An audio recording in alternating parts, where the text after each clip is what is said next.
morning, and thank you for joining us for today's Market Outlook. Joining me today is Emily from our trading room to tell us more about the recent developments. Emily?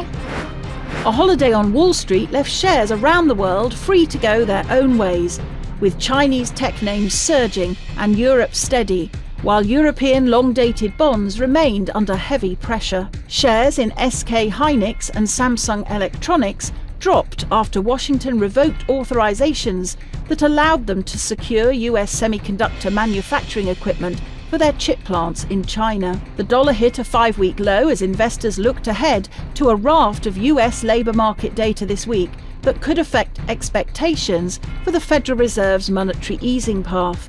Traders were also assessing Friday's US inflation figures. The dollar-yen pair traded sideways in the last session. The MACD is giving a positive signal. The Bitcoin-dollar pair skyrocketed in the last session. The MACD is giving a positive signal. Gold prices saw moderate gains in the last session. The CCI is in overbought territory. Crude oil prices skyrocketed in the last session. The stochastic indicator is giving a positive signal. The next few days will feature a busy economic calendar showcasing important reports that range in significance. Market participants should stay alert for possible fluctuations as these updates are made public. Anticipating market reactions to these updates will be vital for traders.